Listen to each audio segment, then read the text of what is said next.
After several rounds of teasers and even a leak or two, Tudor officially released their new collaboration with the Marine Nationale, or French Navy, last week.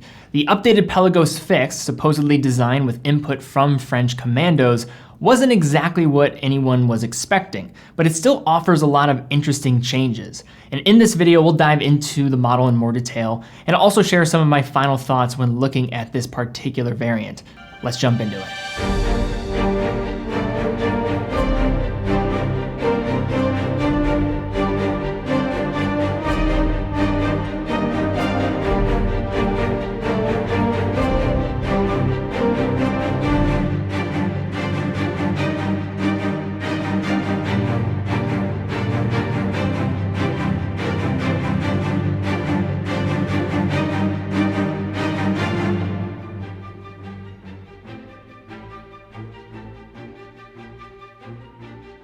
So with the holiday season upon us now, it is now time to think seriously about what gifts you are going to give to other people in your life. And I think one of the best gifts, of course, is a watch. So we put together a definitive guide of some of the best choices of watches on our website, teddybaldassarre.com. Our entire team put some of their favorite choices. We have over 100 in total, looking at a variety of different price ranges. So definitely check that out. We'll have a link in the description down below. Tudor's relationship with the Marine Nationale is one of the most storied collaborations in the world of vintage watch collecting, with the brand famously providing its version of the Submariner to the French Navy as far back as the 1950s, starting with the reference 7922. As the Rolex and the Tudor Submariner evolved over the decades, Tudor Sub saw active service on the wrists of commandos from the French Navy units, including the Commando Hubert, a maritime special operations unit similar to the US Navy SEALs. More than simply an end user, these commandos also influenced the Tudor Submariner's design, with many sources saying the original request for the now iconic snowflake dial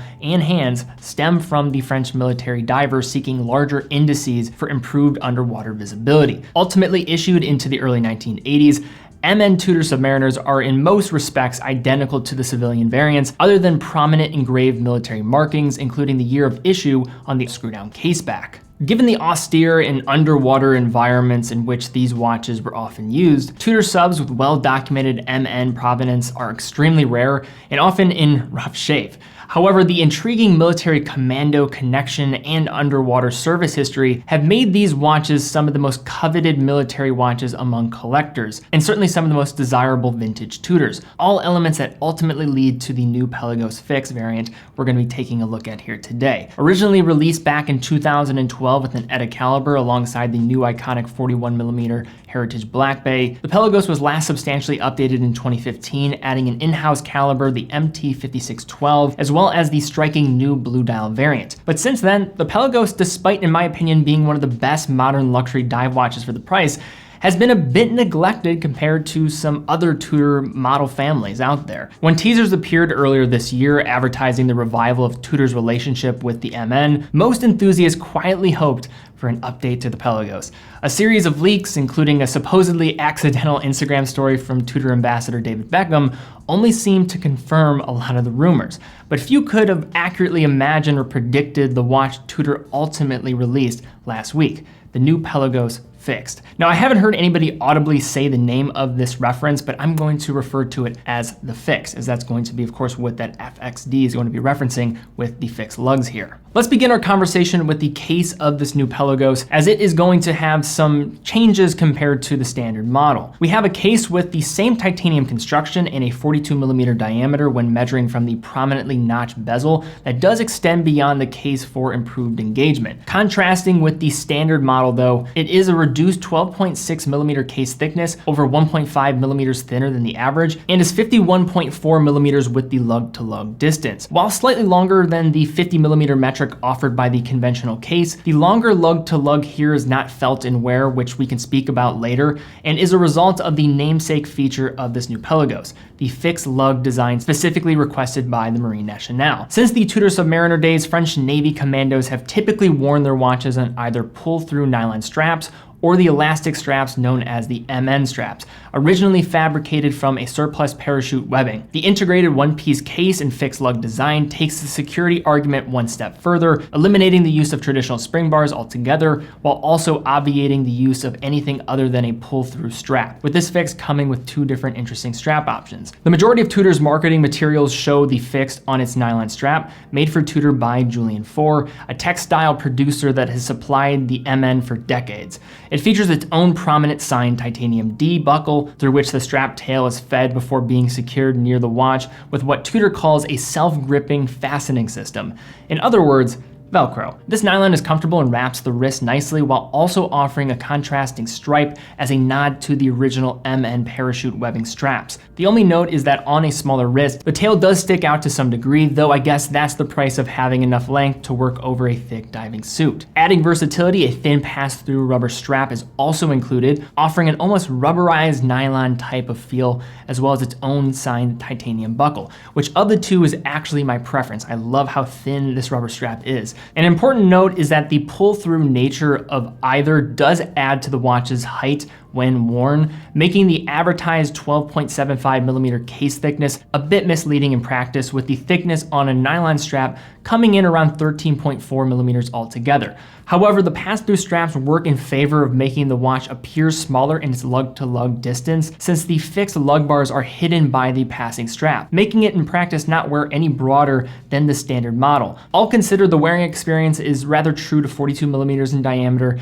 and is noticeably thinner, with a look that is all business in keeping with the military connotation being offered here. When it comes to finishing and case architecture, the Fxd features linear brushing neatly executed all over the case, with a slender bevel and prominent crown guards standing out along with the integrated lugs as the most eye-catching case elements. At 3, a screw-down crown with the Tudor shield works in tandem with the screw-down case back in securing this watch's 200 meters of water resistance, indeed less than the original Pelagos with a 500 meter rating, but probably helpful in securing this watch's slimmer profile and still likely more than you'll ever need. Another key difference is the lack of a helium release valve, which makes sense given the combat swimming use case for which this piece was designed. Taking up a view of the watch's anterior surface, we have another special request from the MN, a bidirectional 120 click bezel with a blue ceramic insert demarcated with countdown indices as opposed to the elapsed time markers found on the conventional Pelagos and the majority of other dive watches. In this case, the markers are loomed for a high degree of legibility, here intended for use in timing individual legs of underwater swims for subsurface navigation purposes. As a note, there are a few cases where there are only 3 hash marks between the 5-minute positions, an aspect some have called out as a negative, but in all honesty, this did not stick out to me at all, and I don't really have an issue with it. If you look at a conventional Black Bay 58 model, for example, a lot of those aren't going to have individual hash marks anyway. Moving inwards from the bezel, we have a flat sapphire crystal treated with anti-reflective coating on the inside, making for an especially clear view of this new no-date take on the well-loved Pelagos dial format. Adding a splash of historically correct color, both the dial and bezel on this Pelagos are executed in a matte shade of blue that is just a bit darker than the previous blue Pelagos and more in line with the original snowflake submariners utilized by the MN in the 1970s. Where the original Pelagos features a faceted color match rehaut surrounding the indices, a defining characteristic that I do miss here, but it is omitted as a result of the dial moving closer to the crystal in order to slim down the case. Instead, this model leans into a slender angled chapter ring with applied rectangular and triangular lume indices paired with a lume snowflake handset. The Fxd closely follows the dial format established with the 7016 Tudor Submariner. The generously applied premium X1 Superluminova on the dial, hands, and bezel markings make this one of the better displays of lume on a luxury dive watch on the market. It's exceptional here, no question about it. Turning the watch over, we have a screw-down stainless steel case back engraved with the MN's distinctive retro anchor logo, as well as the MN21, calling back to the original Submariners while also denoting the first batch of this new model, with the subsequent years to feature 22, 23, and so on. But just below, we have one of Tudor's in-house automatic calibers with the MT5602. Originally unveiled in 2015, the MT5602 MT5602 housed within this Tudor Pelagos FXD was only Tudor's second in-house caliber, first utilized within the Black Bay 41. More than a simple drop-in replacement for something like the ETA 2824 featured in the very first Pelagos back in 2012, the no-date MT5602 offers a number of technical advancements and improvements, including a bidirectional winding rotor with a variable inertia balance wheel and a silicone balance spring, all supported by a transverse bridge that helps resist shocks. Like all of Tudor's in-house calibers, the 5602 offers a COSC certification, guaranteeing timekeeping between -4 to +6 seconds per day. With this example we photographed here, keeping the time between -2 to +1 when testing across 5 different positions. And while one potential downside of these calibers at the release was the simple lack of proven track record in terms of dependability, there are now thousands of these out there, and Tudor's 3-hand in-house calibers have by now earned a solid reputation, especially within their price point, for both accuracy and durability that I can back as well as an owner of their pieces in addition to that. In terms of the general specifications for this MT5602, we're looking at a 28,800 vibrations per hour beat rate, 4 Hertz. It does feature hacking and hand winding, so hacking stopping the second hand when you pull the crown to the farthest position, and has a power reserve of 70 hours. So with the overview portion of this video out of the way, let's just talk a little bit just more generally about this watch and just my take on it. Now, first off, I want to address this. I am a huge fan of the Pelagos. This is probably still my favorite line from Tudor.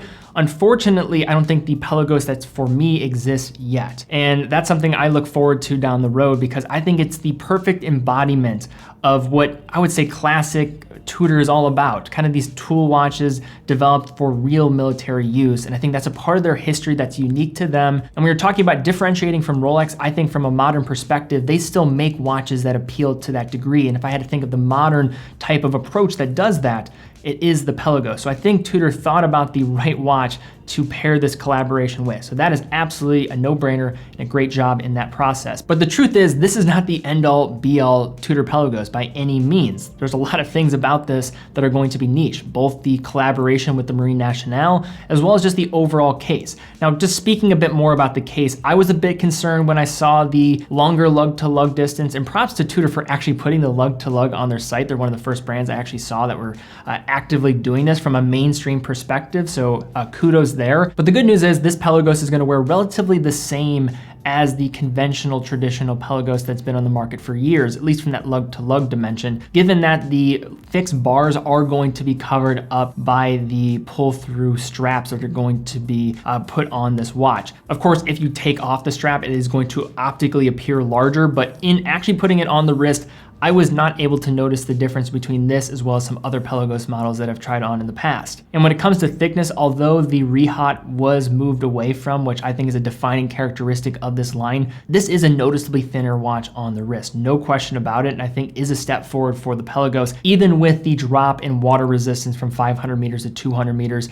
200 meters, let's be real, it's absolutely more than needed for a watch like this, even if you're talking about true dive watch spec. Thankfully, a member of our team, Ben, who was actually a commercial diver before joining our team, is able to put a lot of these ideas to rest. And one of the things we always talk about, and he's, of course, very vocal about, is 200 meters of water resistance, even for a diver, is more than what any of them would typically need unless you're doing some saturation diving. Although in a typical circumstance, I think it would be all fine for straps to be used in this instance. And when you think about the MN and just what they are requiring for the day-to-day wear, I think it totally makes sense why they went in this direction. But you can't help but think about the Tudor Pelagos bracelet just as, I would say, one of the coolest offerings when you're dealing with the clasp and just kind of that slide adjuster inside of it. It's one of the more unique executions. And to see a watch like this not feature something like that, even though it might not be as true to the specifications, it's hard to overlook that idea of not being available in this instance. But my general just pinpointed take on this one is, although it's not going to be for everybody, I do think that it's cool that a brand like Tudor is creating a watch in collaboration with the Marine Nationale. This is something that I don't think many brands would typically do, at least when I'm talking about Rolex for that matter. And although it's going to be a niche pick for people in the market for this type of just collaboration or design, I think it's a really cool execution at that. But again, this is not the Pelagos that I think many people are still waiting for. But with some changes to the thickness, this and finally actually having a new Pelagos model, we might finally be on the verge of some new Pelagos models coming in the future. And for that, I think that we can all be a little bit more optimistic than we were in the past. But when I think of Tudor, the Pelagos is right there with the Black Bay in terms of my just vantage point when perceiving the brand from a modern context. It's one of the best dive watches from a true technical perspective. And when you're talking about Tudor's just kind of ethos as a brand nowadays and looking backwards as well, look at this connection to Marine Nationale. There's a reason why Tudor is doing it. It's because this part of their history is important. And when I think of the modern dive watch that represents this history, the Pelagos is the tool watch that's capable of that job. And although this is a cool watch, not gonna be for everybody by any means, but I'm more excited about what this finally means for this line. We're probably going to finally have some new Pelagos models to look forward to in the somewhat near future. But all right, guys, that is my take on the new Tudor Pelagos Fx. What is your take? Please leave some comments down below. Do you like this watch? Do you not like this watch? Are you now maybe anticipating some love for the Pelagos as we move forward here in the next 12 months? Love to see all that in the comments down below. Also, if you enjoyed this video, please give it a thumbs up, subscribe, and hit the bell icon. Really would appreciate that. While you're down there, also check out the holiday buying guide that we put together. It will be in the description down below. In addition, if you want to see some great photos of watches and stay up to date with the content, be sure to follow on Instagram. But guys, thank you again so much for watching. Be well, and I will see you all very soon.